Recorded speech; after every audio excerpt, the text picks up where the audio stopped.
Üks kõige sagedasem vabandus, mida ma ise kuulen, on ikkagi, et mul pole aega. Noh, näiteks trenniga seda on hästi lihtne öelda, et oi, et mul on lapsed ja siis mul on töö ja siis mul on kassid ja koerad ja mul ei ole elu sees aega seal kuskile trenni minna. Noh, see on ka ju natukene aja leidmise nagu nii-öelda, see on ülesanne sulle.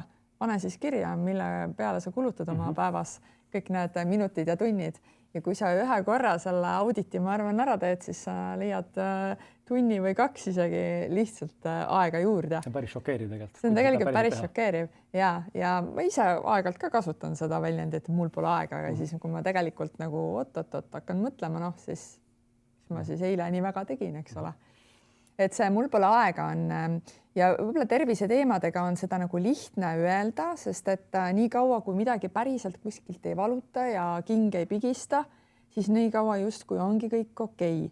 Et kui see keha hakkab neid märke, neid stopp-märke sulle järjest on ju ette kütma ja võib-olla tulles lihtsalt korra selle 40+ juurde tagasi, selles vanuses su keha hakkabki järjest häälekamalt neid stopp-märke nii-öelda ette viskama, sest et 2 ja 30 alguses seal keha andestab ikka üsna palju ja sa ei tunne sellest magamata ööst seda, et sa oled mitu päeva pärast läbi omadega, eks ole, või ka nagu näiteks mingi kehvemad toitumisharjumused ei anna nii häälekalt märki kui seal 40-ndates või isegi ütleme 30-ndate lõpus.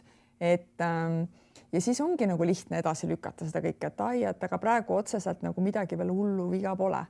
No 84% saad sa ikkagi nagu oma elustiiliga ise teha ära ja ainult 16% on kinni sellest, milline on su geneetika, kui me räägime üleüldse erinevatest terviseprobleemidest või elustiilihaigustest. Et kas me siis peame need probleemid ära ootama või me võime juba midagi ette teha enda jaoks. Tegeleme. Just midagi positiivset, et esiteks need probleemid ei tule ja teiseks usud või mitte, aga tegelikult sa tunned ennast ka ise niivõrd palju paremini.